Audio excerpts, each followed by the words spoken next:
What is up with Prince Harry and Meghan Markle's charity, and are they now planning more of their quasi-royal tours? And why on earth has someone been calling William the difficult one? Plus, with the latest news about the King and changes at the Wales household, we've got a whole lot to talk about this week.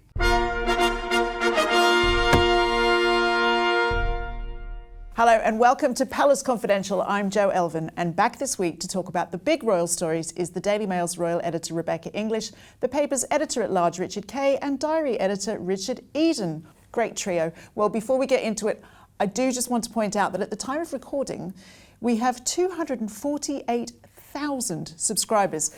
Can you help us get over the 250,000 mark? If you don't already, please do click that subscribe button. It costs nothing, but guarantees you will see each new episode of the show. Also, if you enjoy it, please share the show with friends. We're journalists, we haven't got any friends to share it with. Family, anyone you think might enjoy it. It really does make a difference. Right, so let's kick things off. What a better way to start with the King, Rebecca. Royal garden parties, the word is, are back. Tell us what's been going on. They are, and last week I was at the first one of the season and it was working as always. I keep on telling them we don't even get to eat or drink, we're just racing around after people with our tiny violin. I know. Yeah.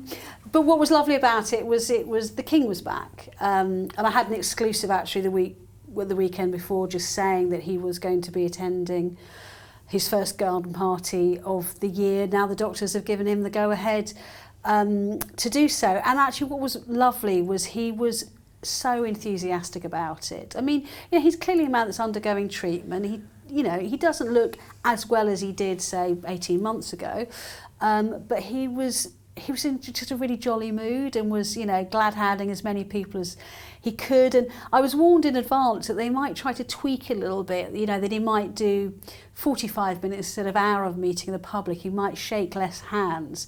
But of course he listened to none of that and wanted to meet and greet as many people as possible. I did seem to be enjoying meeting the very glamorous women there, I must say. Well, wouldn't you? I mean, it's a great opportunity to get out your hats and your posh frocks. And there was all the models like Rosie Huntington-Whiteley and Maya that Jama. was the one this week. They did that was yesterday. Yeah, they did a special garden party for the entertainment and arts industry. And there was a great moment with Maya Jama when she said, I host this programme called Love Island. I'm not sure you will have seen it. And he was like, well, there's one born every minute. He was being quite skittish. I didn't actually understand that. What did he mean by that? I think it's to do with kind of love, and she was talking about snogging and things like that. So. Blimey, he's talking about snogging with the King. Yeah, Mind boggles. I can't keep track of that conversation at all. Richard Kay, back to some sense. You've been to plenty of these in your time, and now, other than being a royal correspondent like yourself and Rebecca, how does one get invited? Tell a needy, desperate Australian. Well, it's quite hard. You can't turn up and get one from a scalper from a ticket tout outside. You have to be invited. You can't apply for a ticket. Usually guests are chosen randomly from all walks of life. Randomly? Randomly, yes. By local government, by national government, the Lord Lieutenants of all our esteemed shire counties have a hand in who gets invited. People's names are put forward and then they get a list and they try to get am I right, Rebecca, sort of a representation, a cross-section of people from society, old and young, new and old, whatever. And I like the idea of maybe one day my name will be randomly put into this big tombola and it'll come out and I'll finally get to go. It could be something like that. And they are a very entertaining opportunity for people watching. And do they have any issues with people trying to snaffle little souvenirs? Well, they did one year, because I was actually there that year, and it hailed, the heavens open. I've never seen hail like golf balls. And these tents aren't that big, so people were trying to shelter under them. So the minute the diplomatic / royal tea tent exited, which is basically when the royal family leave and people can still stay there for another hour, they let people go in there.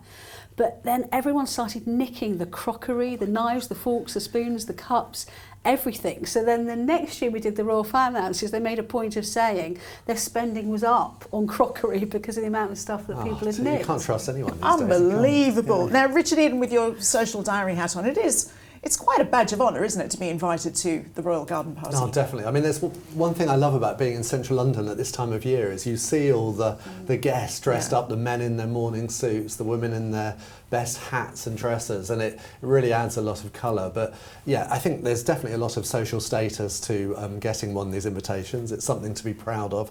I mean, remember, a lot of people do. It's about 8,000 per party, I think. So 30,000. That makes me feel even more left out. I mean, can you imagine 8,000? organising that? But it's an honour to go, and I've noticed more and more people taking selfies as well this year. Indeed, yes, I thought that wasn't allowed.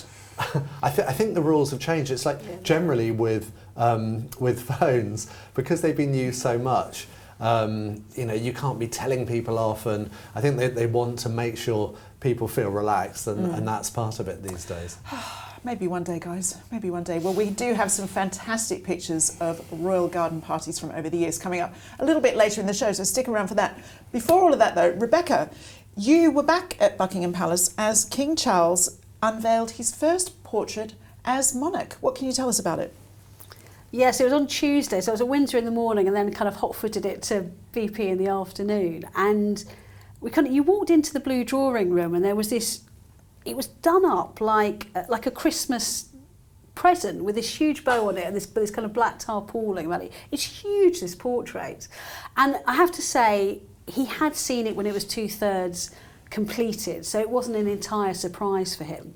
But of course, when the tarpaulin came off, there was a kind of audible gasp because it was a vision of redness, like we'd never expected. And I have to say, there's been a lot of commentary about this picture, and I'm sure we'll come on to it. 'Twas ever thus with royal portraits. Jonathan Yeo, hopefully I've pronounced that right, who is one of the most celebrated contemporary portrait artists, did it. And there was a lot of kind of inspiration and meaning behind it. Monarch butterflies hovering over the king's shoulder to kind of emphasise his metamorphosis from prince to king during the process of the painting, as well as his love of the environment. But it's really striking when you see it in the flesh. I think flat on a page, it doesn't come across so well, but in the flesh there's almost like kind of a luminousness to it, like this 3D quality. But it was quite funny because when the king, this tarpaulin was so big, he kind of struggled to get it off, and as he got it off he kind of muttered under his breath, "Christ!" And I was standing there thinking, I really hope people don't think that's commentary on the painting. It really was struggling to try and unveil it. There's our king. I mean, I'm reminded Richard Cave, there was, do you remember Pengate, when he with the temper tantrum over the pen. Stinking pen. He hasn't sat for the amount of portraits that his late mother did. How patient is somebody like Charles to actually go through that process? Well, he isn't. That's the point. And he'd much rather be painting than being painted. And he hasn't devoted nearly as much time as his late mother did to royal portraiture. I think he's going to have to. I think that actually this is the second portrait. One was unveiled last year, which was done without a sitting, although the artist was invited to go to some royal events and took sketches.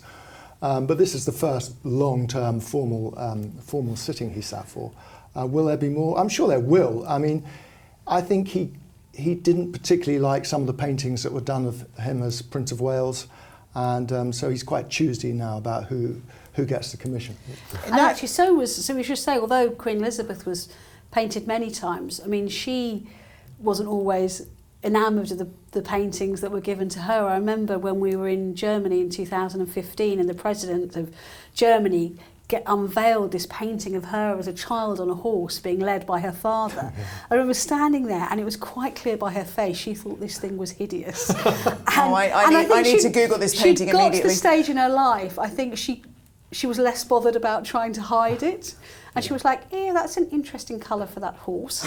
And then they said, "Well, that's your father, King George the VI, leading you on that horse. Did you recognise him?" And she looked at him and went, "No."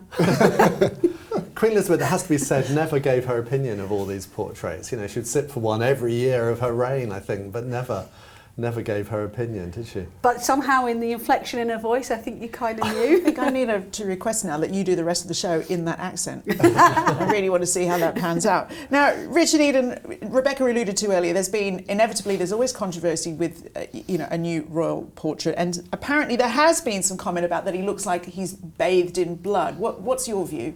It is strange, isn't it? I think that the face is beautifully painted, but it looks like he got bored or something and then just sort of decided to cover it in red. I really like it, I have to say. Well, he said it was inspired by the red tunic of the Welsh Guards, so that was the inspiration.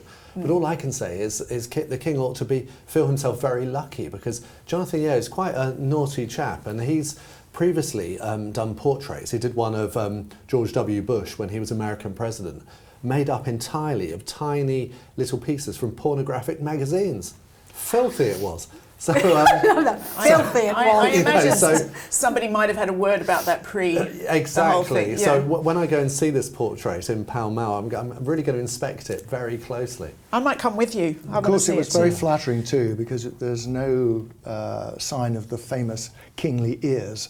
They disappear into the background. Although I did see them in a caricature in the Telegraph today. So yeah, they're back in some quarters. Oh, poor Charles. I think it looks amazing. But Rebecca, the King and the Princess of Wales were together this week. We discussed this briefly last week for a special engagement. What was that all about?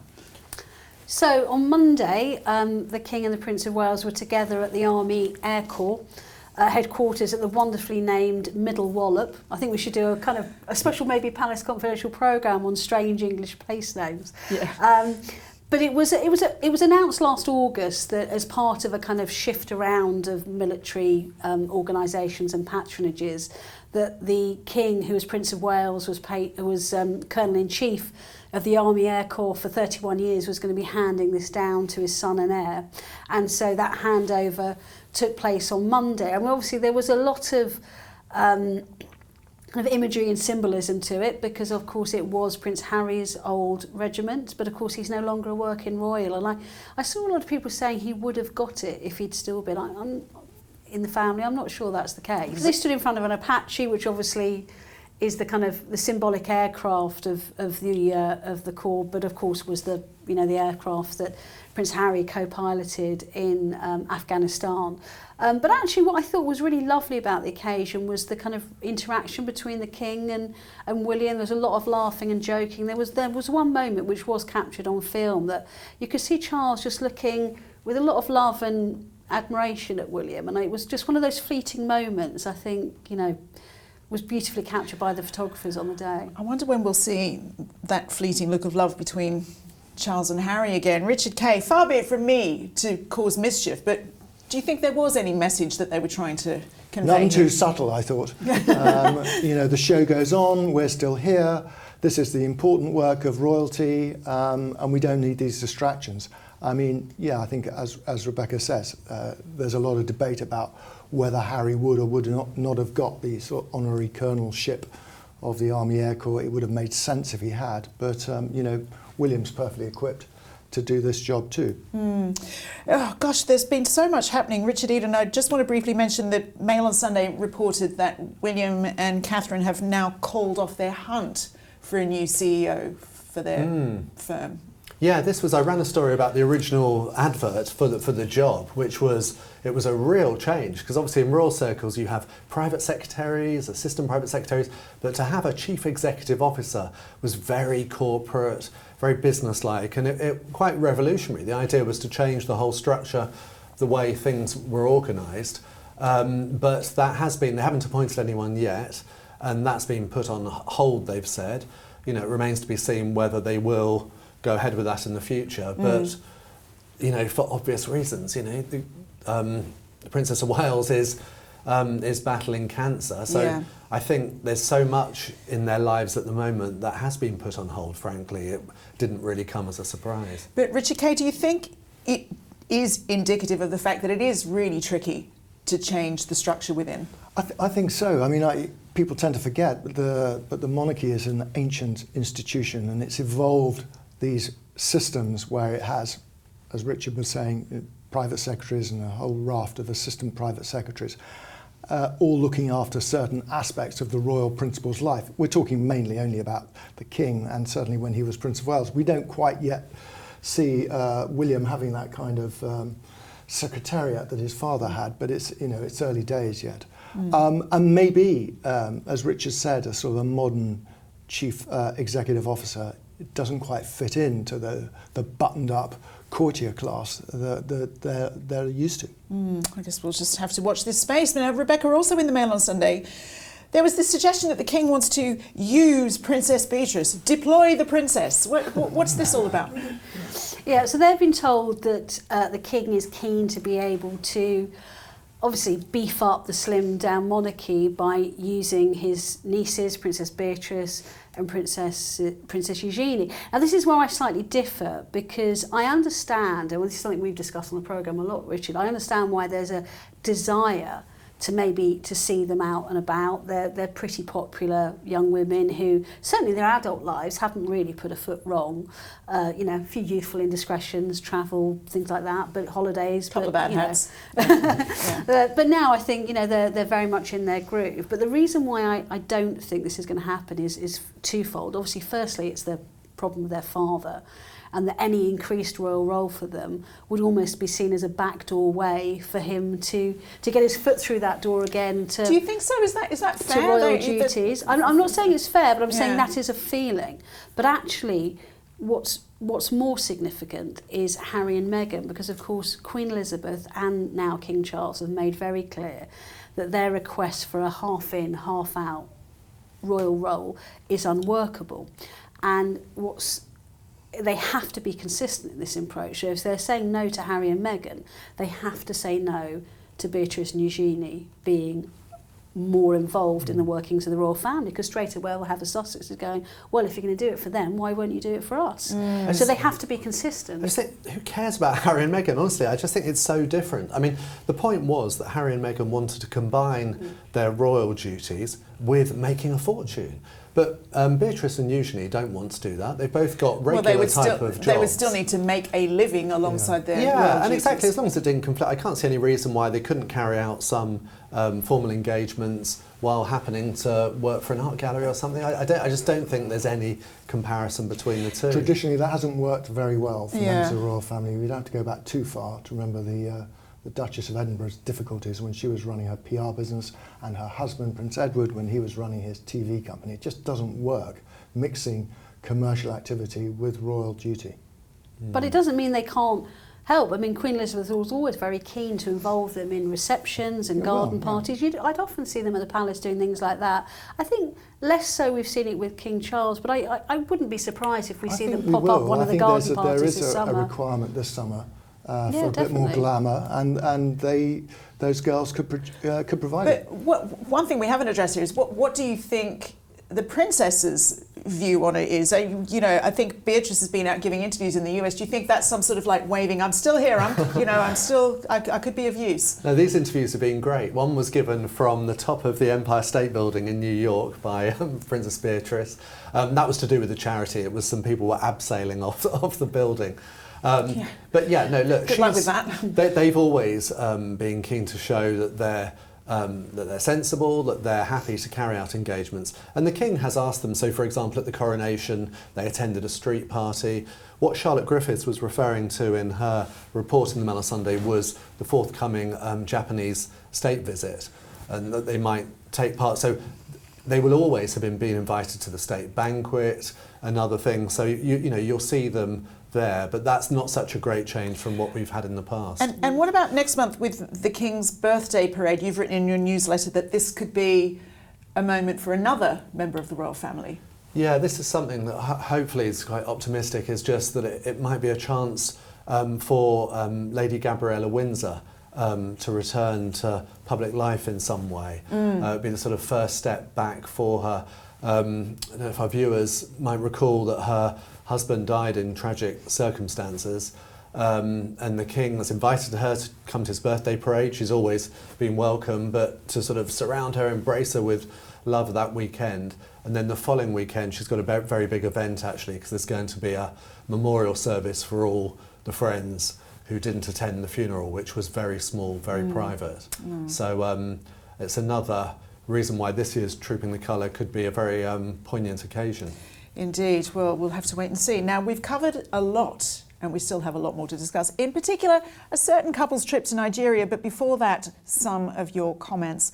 Maggie H has this to say about King Charles getting out and about again. She says, I think the King wants to, in all capitals, be the King, not someone who is hiding in the sick room. If he were too ill to be out, he would likely not be out. Let him be king. He may feel that he doesn't have another 20 years, so he wants to do all he can while he can.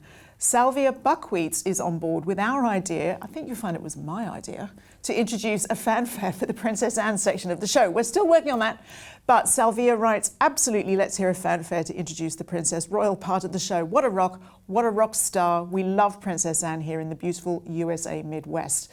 On to your comments about Harry and Meghan and their trip to Africa. Well, Janice Cook says, they're going to Nigeria, but they're silent about African parks. Disgusting. Henry, meanwhile, has this to say, the British High Commissioner in Nigeria has been very forthright in saying that Harry and Meghan's visit is absolutely and completely and definitely not a royal tour. While Julie says don't expect to see Meghan back in the UK anytime soon, Harry and Meghan Markle will never apologise, in my opinion, as they don't think they've done anything wrong. Meghan won't come to the UK because she knows she'll be booed in front of the world stage. Gosh, thanks as always for your comments. Please do keep them coming in. So let's kick this section off now with news of the Sussexes. Now, we would never describe Prince Harry's behaviour as delinquent, but that is the term being levelled at his charity Archewell by California's Registry of Charities and Fundraisers.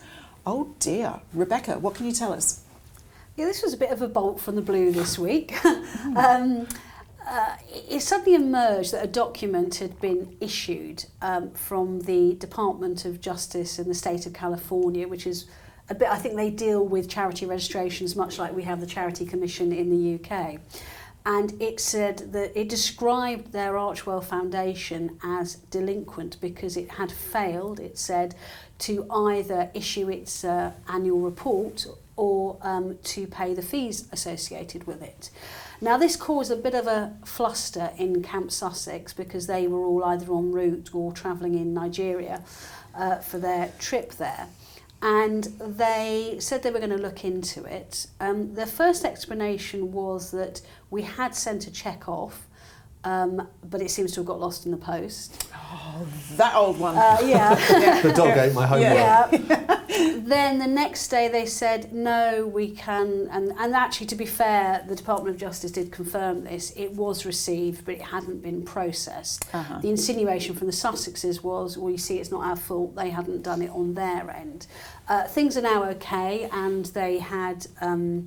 They've now been declared as a perfectly legitimate operating charitable foundation again. But obviously it's an incredibly embarrassing incident. I mean, that kind of thing really shouldn't happen with an organisation as high profile that wants to be even higher profile as theirs. Yeah, I mean, Richard Kay, obviously charities run by the working royals.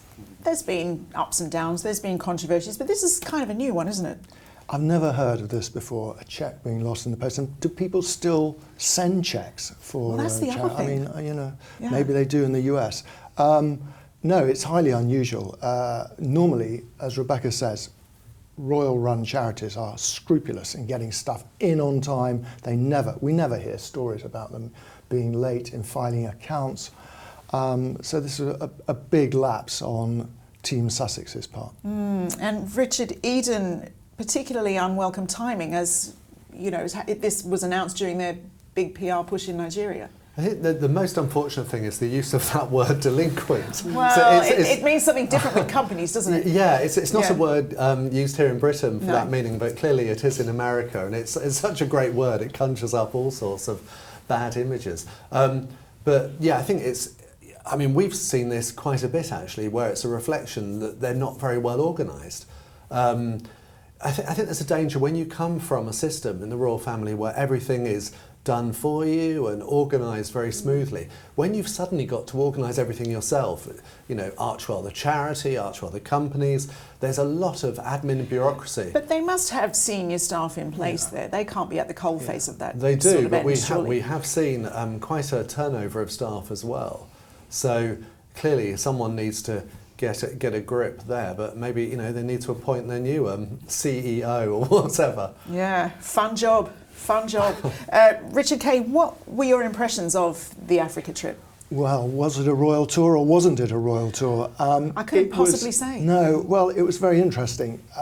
It looked fantastic, but it was a highly curated tour because they did not meet very many ordinary people. These were hand-picked guests, all very colourful, as you would expect in such a populous country as Nigeria. And, you know, in many ways, Meghan conducted herself magnificently. I mean, she really was the star of the show. Harry sort of disappeared into the background, a bit like Charles in his portrait. But it's an interesting pointer, because is this going to be a sign of things to come? Are they going to carry on doing these faux quasi-royal tours, which aren't quite right? Or are they going to actually be bolder and allow them to interact with ordinary members of the public who may have treated their presence in their country with a little bit more indifference? Is this really what people keep saying, a quasi-royal trip, or is it the soft launch of Meghan's presidential run? Well, it could be. I mean, she could be dipping her toe into the water. I mean, who knows? I think she's got a long way to go before she'll have a tilt at the White House. Well, Rebecca, a piece in the Mail suggested this week, like, we're talking about Meghan's outfits alone for the trip would have cost around £130,000, something like $165,000 US. Whether she paid for those or whether she's borrowed them, it was a very strategically planned, pulling out all the stops, right? I mean, I got the impression it was very much the Meghan show. Although they were there for Invictus, she always seemed to be kind of taking one step in front of her husband. It was all very much about her and her projection.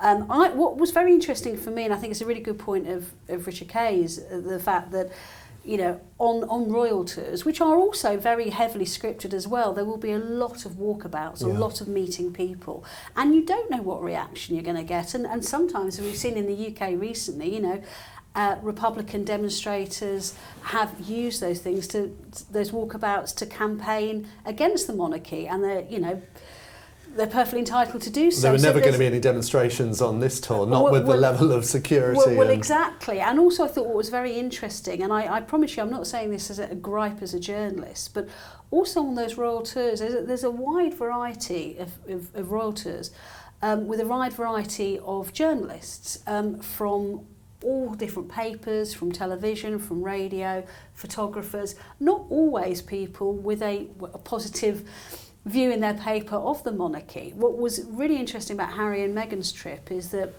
nobody was allowed to cover it apart from one hand-picked journalist and one hand-picked photographer. Right. Both of, you know, one journalist from a publication that's very, very pro Sussexes in the US, and their own photographer who they've worked with for a long time.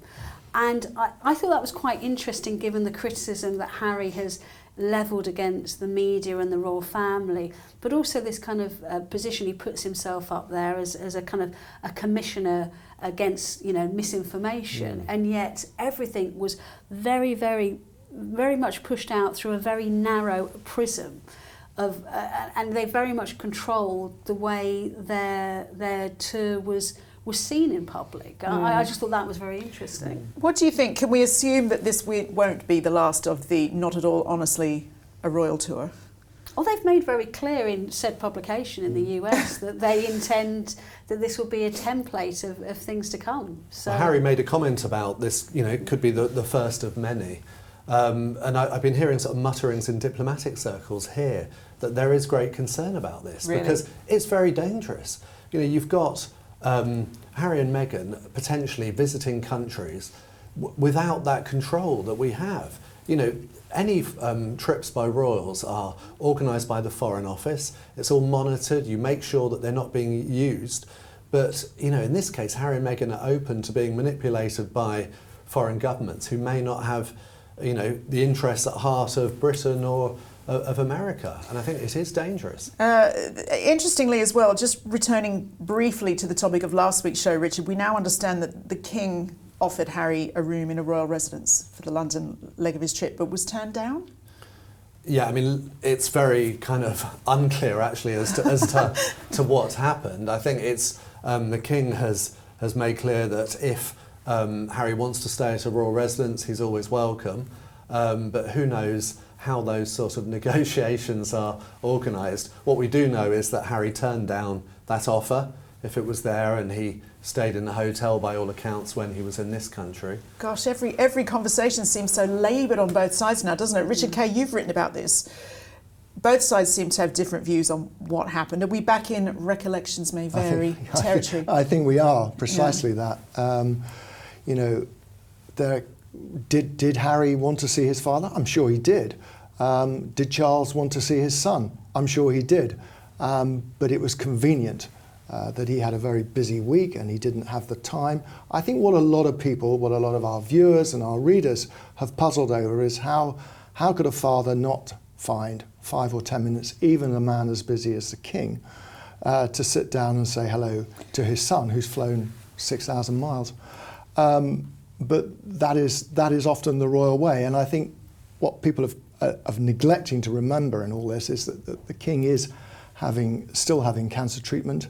He does still get tired, and meetings with his son are fraught, and there is no doubt they have remained that way for some time. And Camilla, the Queen, the King's close staff do not want him getting frazzled because of a conversation which goes wrong with Harry. Well, there was an interesting piece in the Times, though, wasn't there, that suggested that the King, for all the reasons you've stated, had no time to meet Harry, but he did have time to meet David Beckham. He's a very important public figure. He's clearly being lined up for some sort of charitable role with one of the King's foundations. I think that was a direct engagement, a private engagement. Beckham went to see the King to discuss one of the foundations, am I right? Yeah, about, I think, becoming an ambassador for the King's Foundation, yeah. Well, he knows that David Beckham's not going to give him any grief, isn't he? You can have a very pleasant meeting with David Beckham, who, as we know, is always diplomatic, respectful. He'll enjoy it, they'll relax, have a cup of tea, talk about nice things, and he's not going to have all that, drama. So what you're saying is David Beckham is the son that King Charles never had. Well, also, we won't hear David Beckham's version of events. We won't have, spokesmen from California briefing about what they spoke about and all that type of thing. He can feel safe in David Beckham's presence, whereas he can't in the presence of his younger son, as we know. Oh, dear. Sorry, Joe, to interrupt. Because I wrote a couple of pieces last year in which I said, the King will always leave that door ajar because he's his son, and he, despite what he's put him through, he does love him. But Charles's mentality is that and this was even pre-cancer, he's just going to put the whole Harry issue to one side.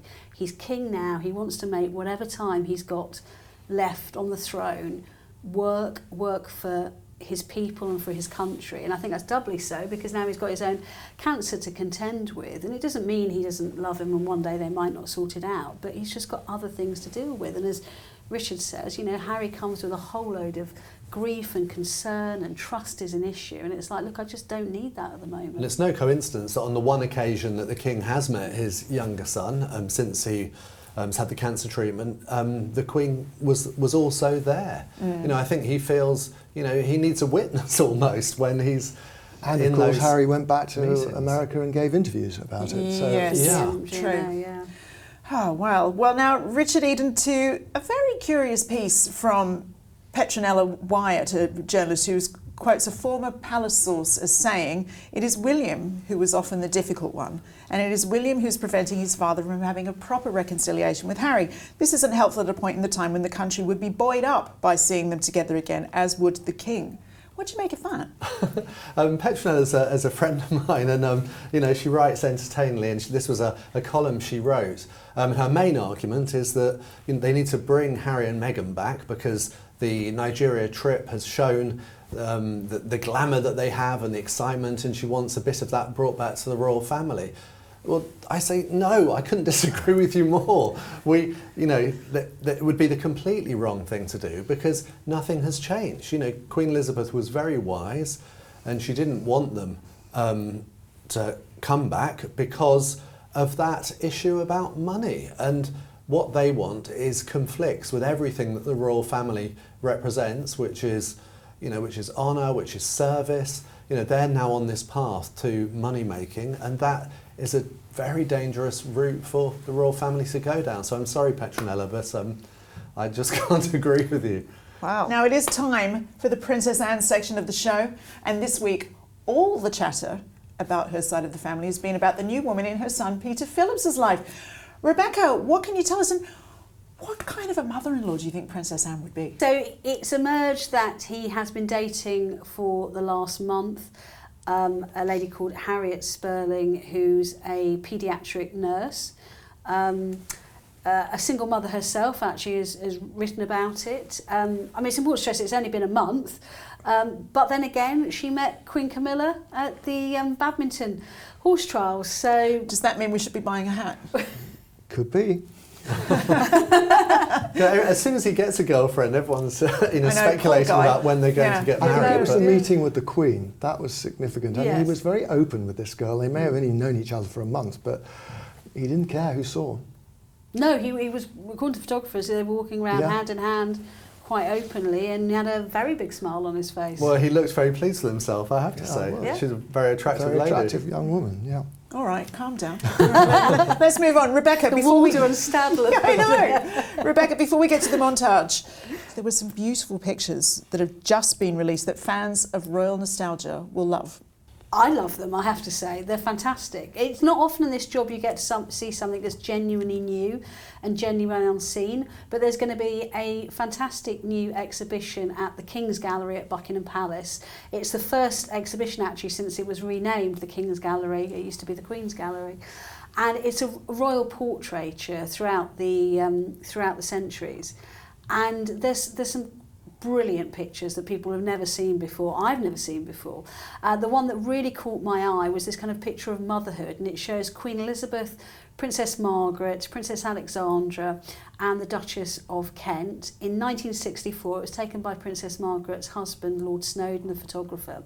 And each of them were holding a baby, one of their babies. Aww. And they had these 4 babies within a period, I think, of about 2 months in 1964.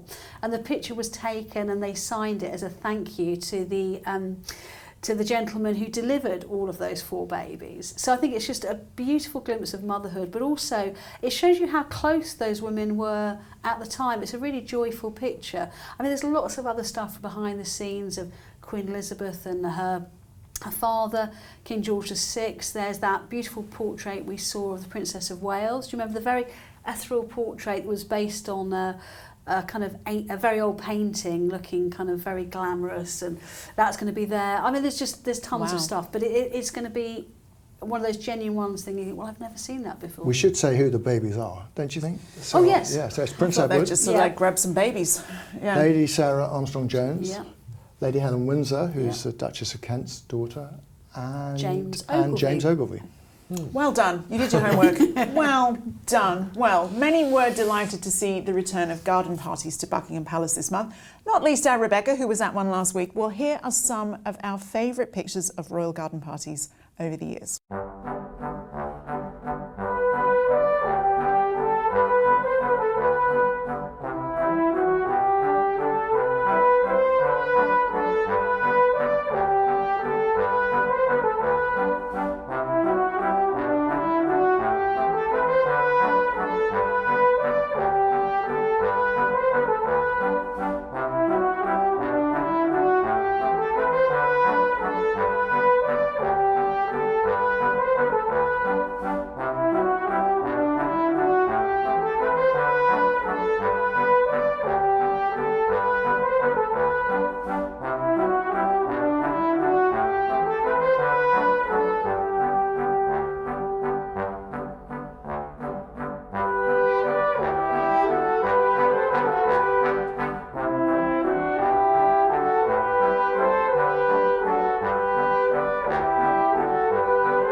Lovely moments there. A reminder again, if you don't subscribe to our channel, please do, and help us get over that 250,000 mark. And then maybe we'll get a bottle of champagne. Maybe. Thanks to Rebecca, the two Richards, and to you for watching. We'll see you next week. Bye-bye.